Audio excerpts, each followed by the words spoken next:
मानवता का इतिहास उठा के देखा जाए, एक से एक रहस्यदर्शी हुए, एक से एक संत हुए, एक से एक संबुद्ध हुए, और इन्हीं संबुद्धों के पीछे जो संप्रदाय खड़े हुए, उन संप्रदायों ने मानवता का कितना नुकसान किया। संबुद्धों ने मानवता को आशीर्वाद से भर दिया और उनके पीछे चलने वाले अंधों ने संप्रदाय बना के जहर फैला दिया। वो जो कहते हैं ना कि 3000 सालों में 5000 युद्ध हो गए।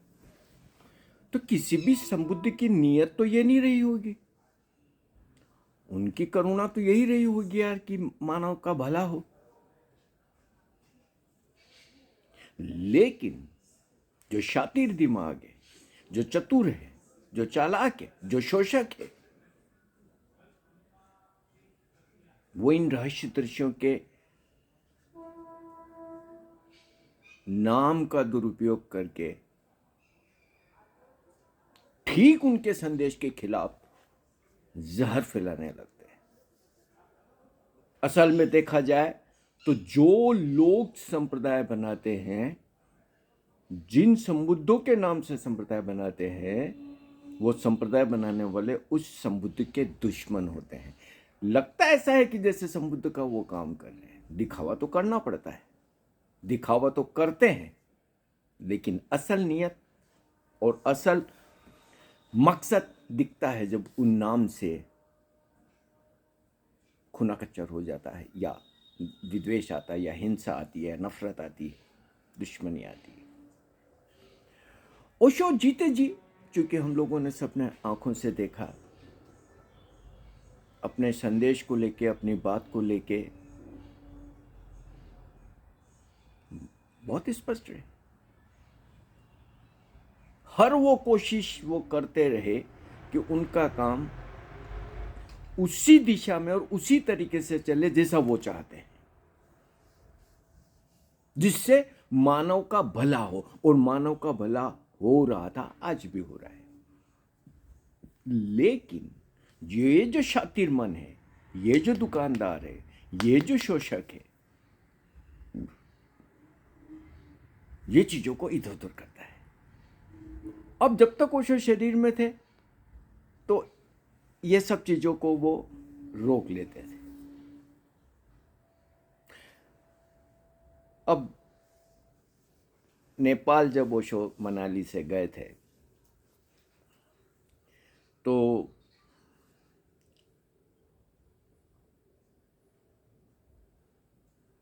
एक सज्जन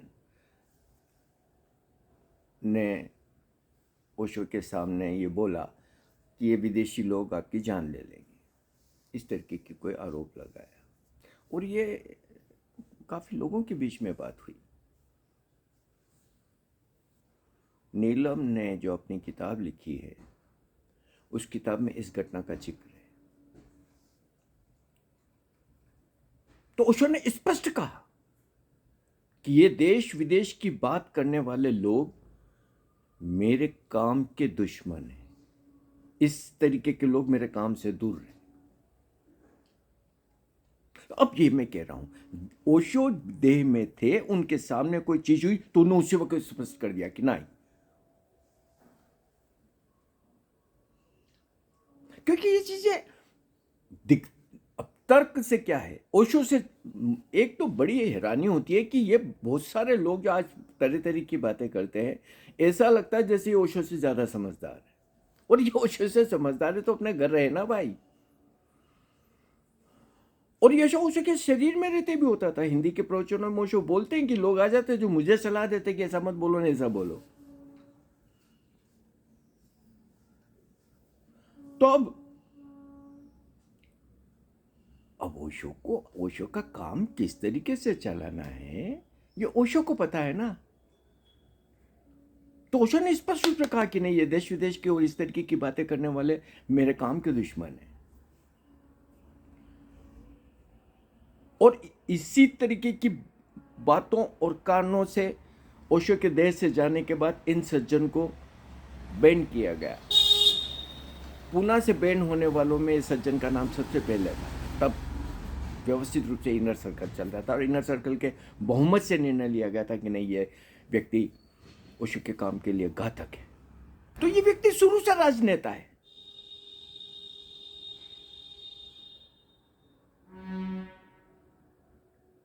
मैं चूंकि नीलम के पत्रों का काम देखता था, मैंने अपने हाथों से सैकड़ों सैकड़ों सैकड़ों पत्र लिखे हैं जिसमें केंद्रों को या लोगों को बताया जाता था कि ये व्यक्ति अब ओशो के काम से अलग कर दिया गया है। नीलम उस पर हस्ताक्षर करती थी। लेकिन बाज कोई आए तो वो कुछ न कुछ।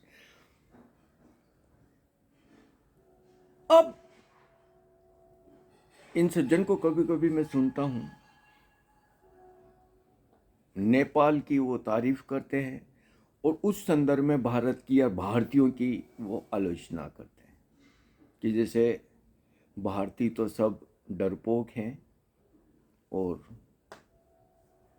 कमज़ोर हैं जो समझौते कर रहे हैं और वो बड़े शेर हैं। मैं पूछना चाहता हूं कि मैं इस तरीके की बातों में जरा भी नेपाल, भारत या विदेश मेरे दिमाग में कतई नहीं है। लेकिन चूंकि ये व्यक्ति बार बार ये क्वेश्चन उठाता है, बताएं कि ओशो के काम में नेपालियों ने ऐसा क्या सहयोग किया है पूरे शुरू से लेकर आज तक। हम तो गंवा रहे हैं।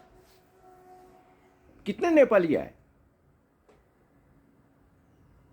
और आज भी जो चल रही है नौटंकी, मुझे बता दो कोई कि क्या ओशो आदेह में होते तो इस नौटंकी को वो स्वीकारते? क्या ओशो के आसपास इस तरीके की कोई नौटंकी कभी भी चली? क्या ओशो ने चलने दी? क्योंकि ओशो कोई भीड़ थोड़ी इकट्ठी करना चाहते थे। साधे इकट्ठे कर रहे थे, प्यासे इकट्ठे करते थे, साहसी इकट्ठे कर रहे थे, रिबेल इकट्ठे कर रहे थे जो इस मनुष्यता को एक नई दिशा दे सके, जो इस मनुष्यता को उच्चतर आयामों में ले जा सके। क्योंकि जो नौटंकियों से, तो ये नौटंकियां तो हजारों साल से कर रहे हैं लोग और उससे कुछ फायदा नहीं हुआ, नरक हो गया जीवन।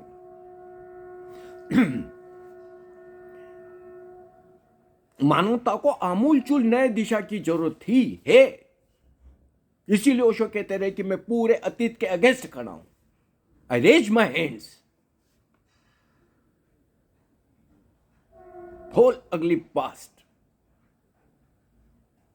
लेकिन ये वो नहीं पास्ट की अगली चीजों जिनके लिए ओशो पूरा जीवन संघर्ष करते रहे, खड़े कर दिए। अब जो लोग इकट्ठे हो रहे हैं, जब लोग भीड़ इकट्ठी हो रही है, वो ओशो के लिए हो रही है क्या? ये तो वो जो पुरानी चीजें हैं वो कहीं और करते थे, वो अब यहां आके करने लग गए। अब ये तो भैया, ऐसे तो धार्मिक आयोजन पूरी दुनिया में बहुत सारे होते हैं, बहुत सारे अलग अलग नामों से कितने आयोजन होते हैं और कितने लाखों लोग इकट्ठे होते हैं, करोड़ों लोग इकट्ठे होते हैं। भीड़ से ये साबित होगा क्या कि सत्य कोई है कि नहीं है? तो अगर नेपाल में भीड़ इकट्ठी हो रही तो बहुत बड़ा काम हो रहा है और भारत में भीड़ इकट्ठी नहीं हो रही तो कोई काम नहीं हो रहा है। सवाल भीड़ का जरा भी नहीं है, सवाल ओशो के सत्य का है, ओशो के संदेश का है। 1,00,000 लोग इकट्ठे भी हो जाए, अगर ओशो के संदेश के अनुसार नहीं चल रहे हैं तो कोई मतलब नहीं है उनका। वो चले, वो जबले पहन ले, माला पहने, बे कर ले, आरतियां कर ले, वो जो भी करना नौटंकियां कर ले, उससे कुछ नहीं होता है। मूल में ओशो है ही नहीं।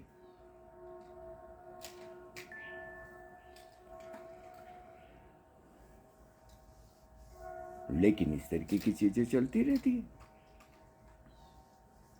इस तरीके की चीजें चलती रहती है। पता नहीं कौन कौन सी बातें सुनने में आती रहती है। जिसको जो मन में आता है वही कोई भी बात को लेके आ जाता है कि अरे जी ओशो को ड्रग्स दे रहे थे।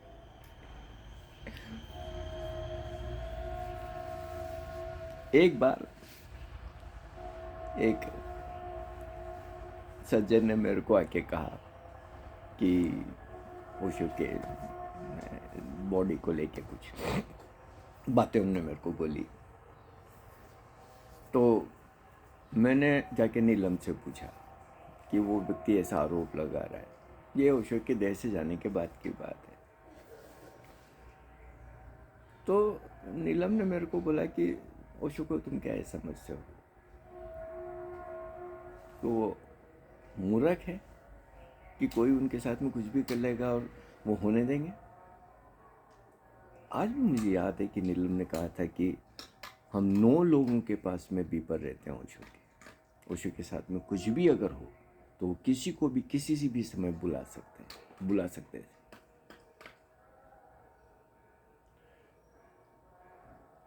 लेकिन अब बातें आ जाती है सब तरह की, और इस तरीके की बातों से जिसको देखो वही अपनी एक नई धुंधल का शुरू कर देते हैं।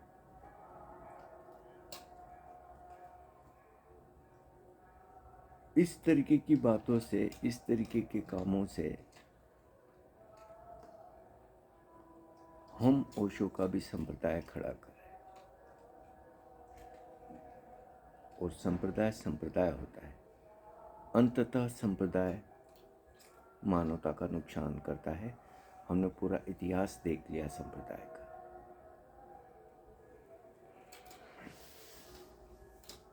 आज इससे कोई फर्क नहीं पड़ता कि कितने लोग आते हैं या कितने लोग नहीं आते हैं, जितने आए, लेकिन खालिश ओशो का संदेश के लिए आए। ओशो ने देह छोड़ने के पहले कहा ना कि मेरे संदेश को 24 कैरेट शुद्ध रखना, और उनके संदेश को 24 कैरेट शुद्ध रखना बेहद जरूरी।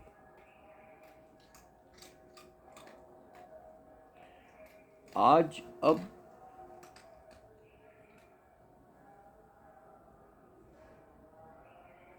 किसी भी बात को लेके किसी पे भी आरोप लगा देना या किसी के भी लिए कोई संदेह खड़े कर देना बड़ा आसान है,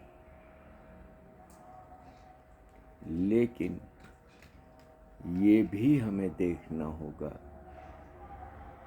कि ओशो का जो मैसेज है उस मैसेज के अनुसार ईमानदारी से और पूरी तरह से जीने वाले लोग प्रतिशत में कितने हैं, प्रतिशत में ओशो के होते कितने थे और ओशो के जाने के बाद कितने हैं। क्योंकि वो ही मूल्यवान लोग हैं, वो ही निर्णायक लोग हैं, भीड़ नहीं। ओशो के होते भी भीड़ का कोई मोल नहीं था, और ओशो के जाने के बाद भी भीड़ का कोई मोल नहीं है, और ओशो के जाने के हजारों साल बाद भी भीड़ का कोई मोल नहीं होगा।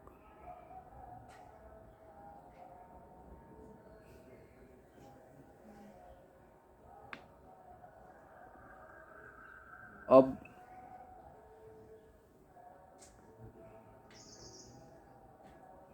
कोई कितनी ही नकल कर ले,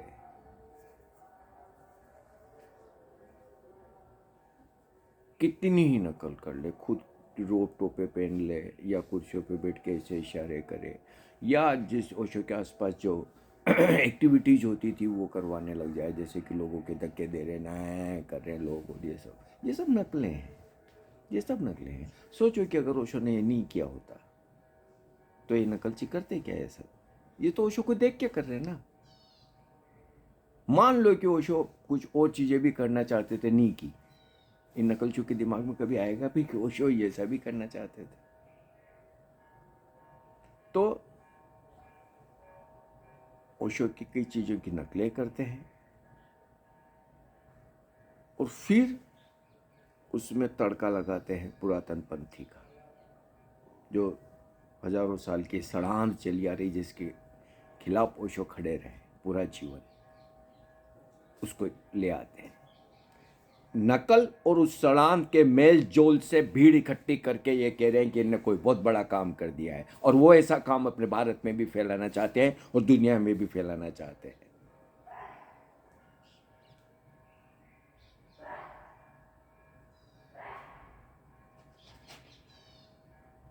ये ओशो नहीं है, ये कतई ओशो नहीं।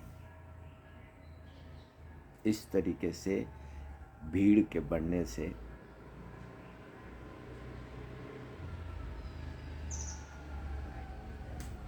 ओशो का काम नहीं होता है, ओशो का काम नहीं होता।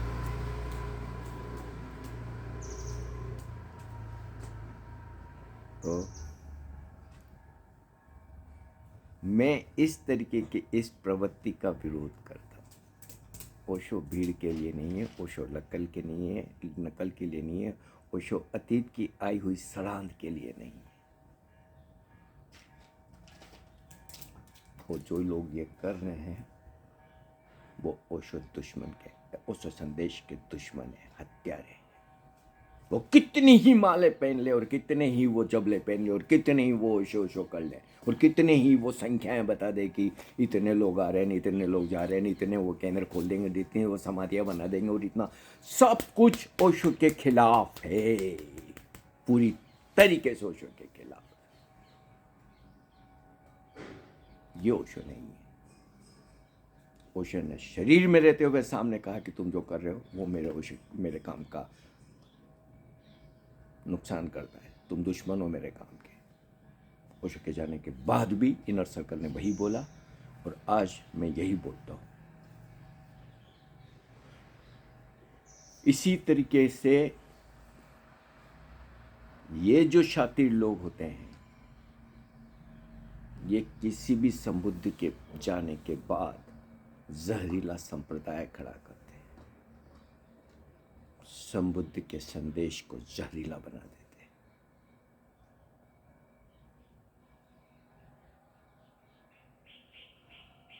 सावधान, सावधान, सावधान। हमारे चैनल को सब्सक्राइब करिए, लाइक करिए, शेयर करिए।